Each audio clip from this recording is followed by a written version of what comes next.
Hello everyone, welcome back to my channel. I hope this gust of wind will not interfere with my talking. And you probably have already understood what this video is going to be about, as you saw the thumbnail and a name. But I'm just coming up with an idea and want to share it with you. So this is like a background to how I ended up with this idea. I am struggling a bit with what to read, can't understand what I want, and also really wanted to make a vlog video. So I decided that nothing go together better than a vlog and try a chapter tag. Also, this will provide me and you with more options what to read next, which book I like, maybe you like as well. So I have chosen 5 different books. 3 of them are from the library, 2 of them are from my own bookshelves. So the first 3, I just want to decide if I want to have them on my shelves and want to buy them or just skip on those. And 2 others, one I'm too impatient to see if I like it or not. Another one was just sitting on my shelves for too long. I will read around 30 to 50 pages, maybe a little bit less because I don't have a lot of time, and see how much I like it, if it hooks me up, the writing style, just everything. Tell you my first impressions so you also understand if you like it or not. And then in the end, I will just choose the one I love most and continue reading it and tell you about it in the next wrap-up video. Making a vlog video was a big wish of mine, so I'm really excited about this, and I hope you will enjoy spending time together with me as much as I'm enjoying making this video for you.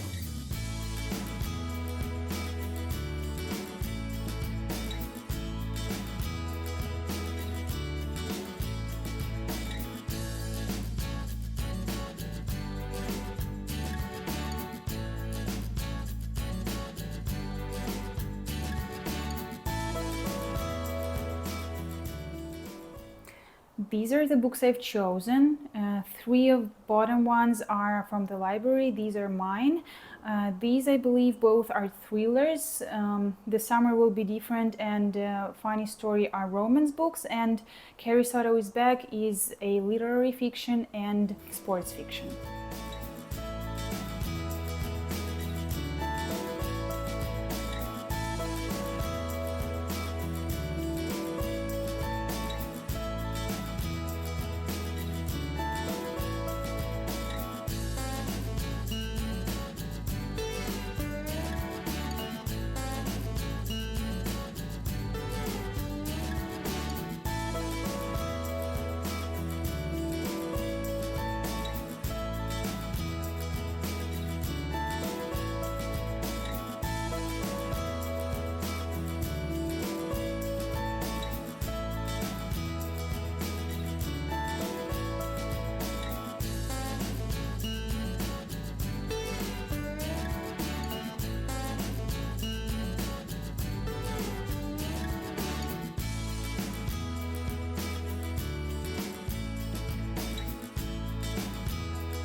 I have chosen The Last Thing He Told Me by Laura Dave to be the first book and read 36 pages by now.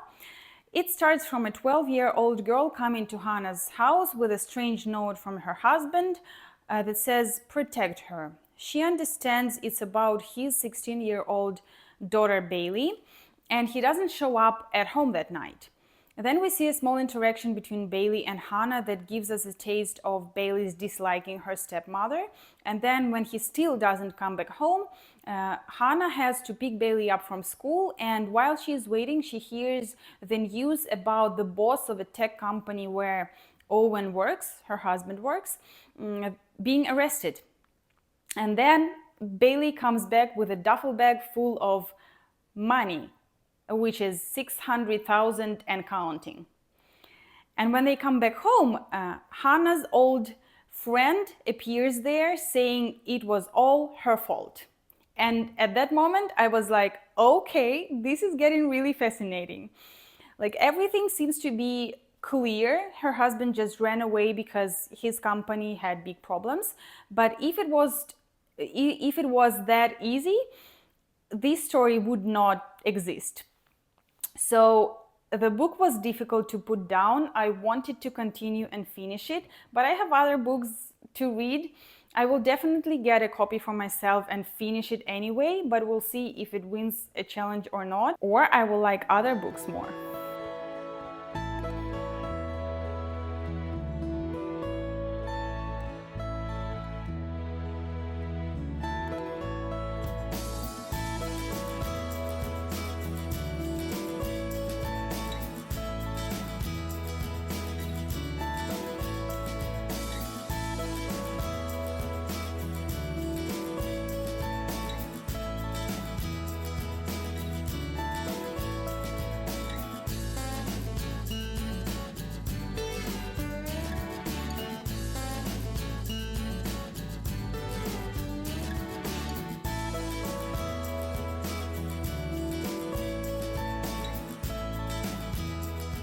I read Emily Henry's Funny Story last night. I didn't have a lot of time to read during the day because I was editing and preparing my first video to upload to YouTube. No views so far, unfortunately, but I'm still excited. So I read 10 pages last night and then 10 more this morning, and I started stumbling upon words on the first 3 pages. The sentences are so long and complex, I had to reread them sometimes to understand. And the same I felt with Beach Read. So this is not what I'm looking for in romances. I want it to be quick and easy to understand. And unfortunately, it's not about Emily Henry's books for me. But she definitely has a unique writing style that stands out among other romance authors that at least I have read. So that's a cool thing, but I just don't like it. The thing I do like is there are a lot of book references because Daphne, the main character, is a children's librarian, and she talks a lot about books. And then about the plot, there are these 4 characters, Daphne and Peter are a couple, and then Petra and Miles are a couple as well. Daphne and Peter are supposed to get married, but at a bachelor's party, he realizes he's in love with his friend Petra. He comes back home telling Daphne about that, and also he says that she has to move out, and she moves to Miles, who is Petra's ex-boyfriend, and that was really funny. So they are forming kind of a friendship, maybe a relationship. I don't see now where it goes, and it's definitely better than Beach Read for me, but I'm not sure I'm liking it. I will continue like 20 more pages to see where it goes.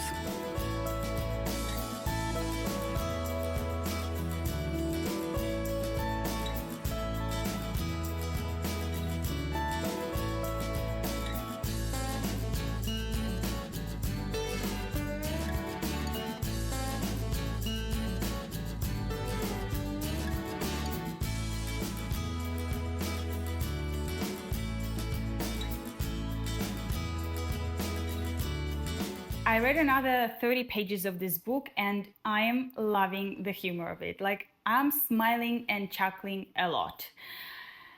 So Daphne and Miles, who are now living together, get drunk one day and decide, when they get invitations from their exes to their wedding, decide to go there. And what is really funny, they decide to go as a couple. So their exes are now a couple and they want to pretend to be a couple as well. This is really funny. I'm liking it so far. Will continue, and kind of would like to recommend already, but will not until I finish. I also got an uncorrected bound manuscript of Overdue by Stephanie Perkins. It is her new adult debut novel, and it will be on sale in fall 2025. But as you see, I have it now. I have a chance to read it and give you my review. If you'd like me to do that, please let me know in the comments. Maybe do a vlog video as well. Let me know, please.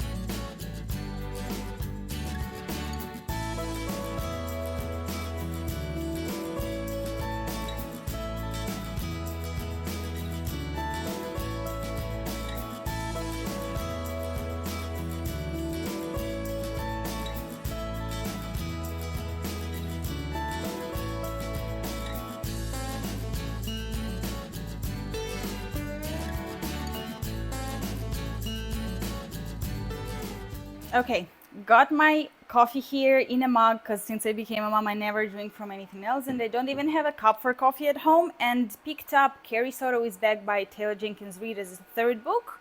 We'll see what it brings us.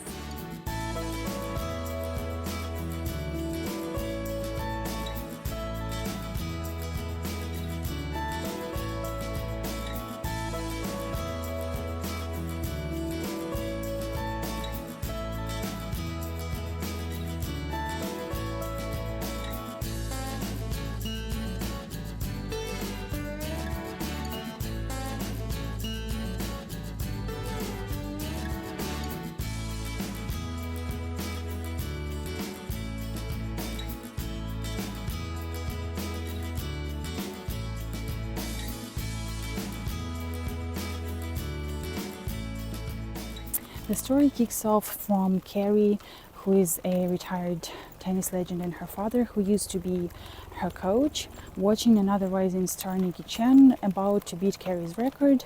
And when she does, Carrie decides to come back. This is what's said in the synopsis, so nothing new.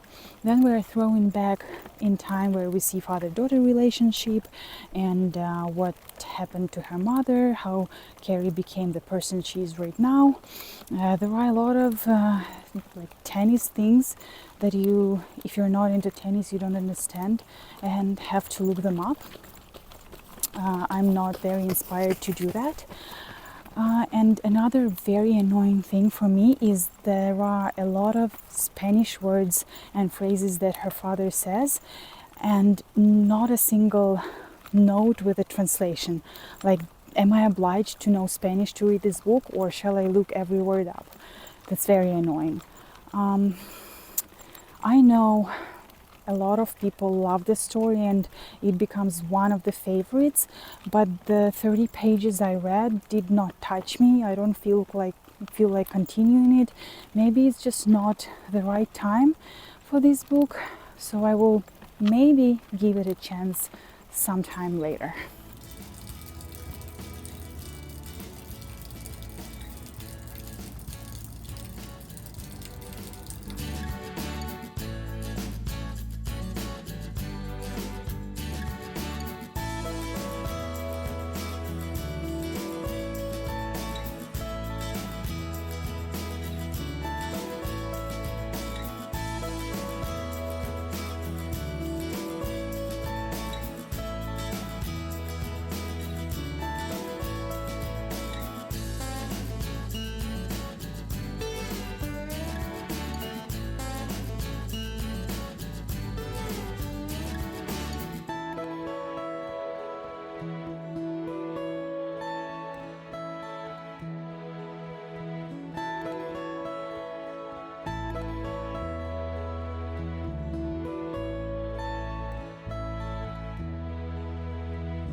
was just caught by a librarian telling me that I shall get a permission to film in a public place. I didn't know about that, but as long as I'm filming myself, I don't have to get that permission. Anyway, I've read 40 pages of This Summer Will Be Different by Carly Fortune, and I'm liking it so far. It begins with Lucy, who comes to Prince Edward Island to have a vacation with her best friend Bridget, but Bridget is not there because she was late for their flight. So Lucy is alone at the bar where she meets this sexy guy Felix, and Felix, not sure how to pronounce that. And they feel this spark the second their gazes meet, and they sleep with each other. But after they sleep with each other, they find out that Felix is Bridget's younger brother. And Bridget, before going to Prince Edward Island, told Lucy not to fall in love with her brother. Of course, they decide not to tell Bridget about what happened.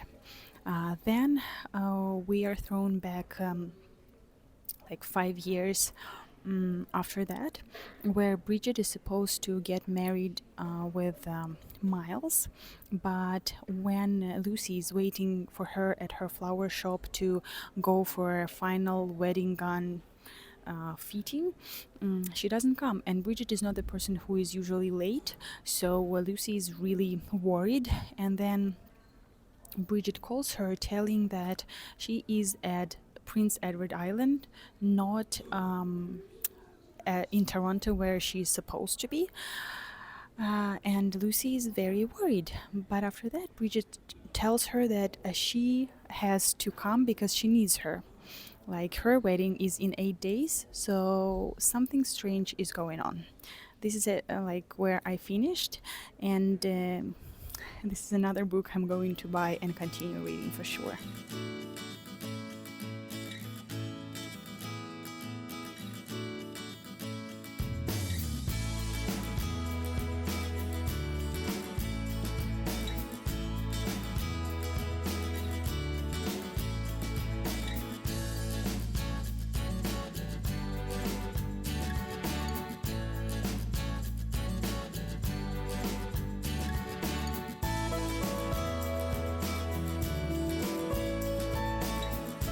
Unfortunately, I don't have too much time to talk about the last book, and I'm feeling kind of tired today. So, in a few words, Falling by T.J. Newman is a sort of a book that you want to go blind, not to spoil the enjoyment.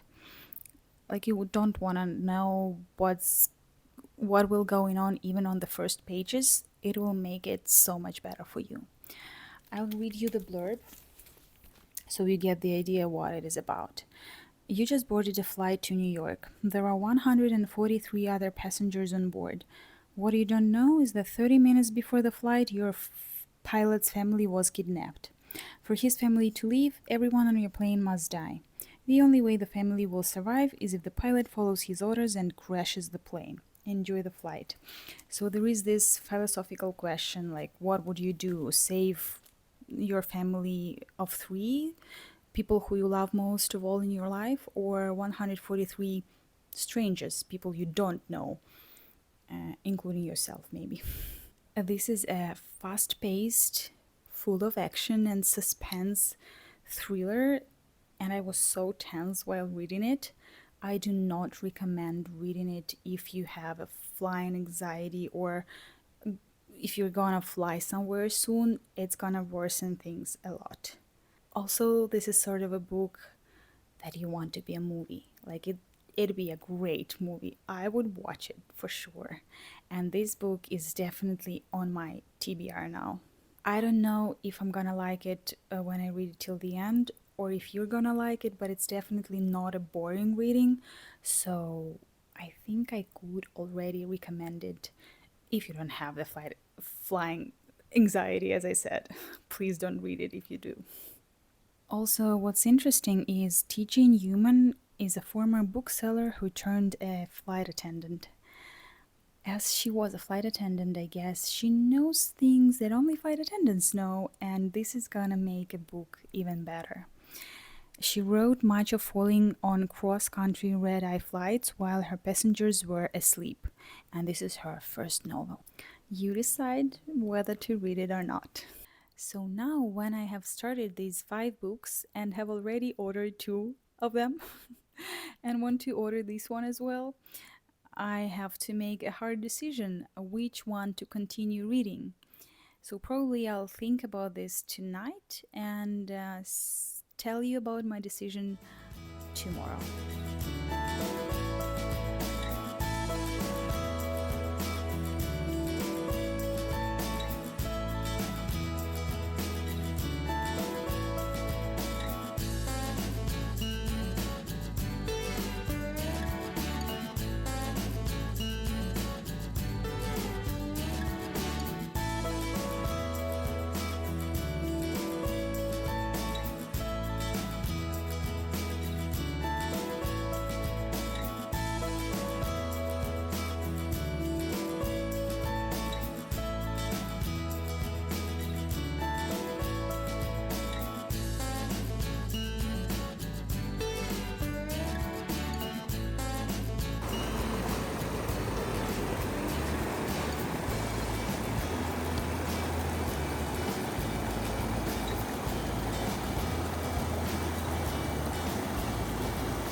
I've made my decision. I have the 5 books I started in this video, and if you were watching it, I guess you might know which one will go to the 5th place, and it's Carrie Soto is Back by Taylor Jenkins Reid. Not because it's a bad book, but because it's just not something I want at the moment. I didn't like it, didn't feel it. The author touches really good topics, but maybe it was just not for me. And I'm not sure I'm gonna read it one day. Probably will go with something else by Taylor Jenkins Reid, like maybe Malibu Rising or The Seven Husbands of Evelyn Hugo. Yeah, just not my thing at the moment for sure. 4th place goes to Funny Story by Emily Henry. I still think it's better than The Beach Read. I keep forgetting which one I read by Emily Henry. Probably that one. I left a bookmark here, which means I'm gonna finish it pretty soon. And I liked it. So one day you will hear my review. The 3rd place, surprisingly, for me, will go to Falling by TJ Newman. Why I say surprisingly? Because if I were choosing the best book among these 5, in my opinion, this one would be on the 1st place. Because I kind of liked it the most. And again, it's just not something I want at a particular moment. I feel like it's gonna be really hard and it might put me into pieces, if that's the right thing to say. But I almost 100% sure it's gonna be one of the best thrillers in my life. So when I get a copy for myself, I don't know when that will happen because I spent the last money for the other 2 books, which I started while filming this video. But anyway, this one is a really, really good one, I guess. The 2nd place is For the Last Thing He Told Me by Laura Dave. And probably if I wanted to read a thriller right now, I would take this one. But my heart wanted something summery, romantic, and probably by a Canadian author. So the 1st place goes to This Summer Will Be Different by Carly Fortune. I actually got this one and The Last Thing He Told Me for myself already. So I have my own copies. And I am reading this one somewhere on like 120th page at the moment, liking it so far, so you will hear my review in the nearest videos. This is it for today. I hope you enjoyed. Thanks very much for watching. I'd really appreciate any kind of support like thumbs ups, comments, subscriptions. I love comments most of all though, because I'm making this content for you and I love to get to know you better. What do you like? What do you dislike? What do you think I should do or shouldn't do? And of course, I just love talking about books, which I will do in the next videos. See you soon. Bye.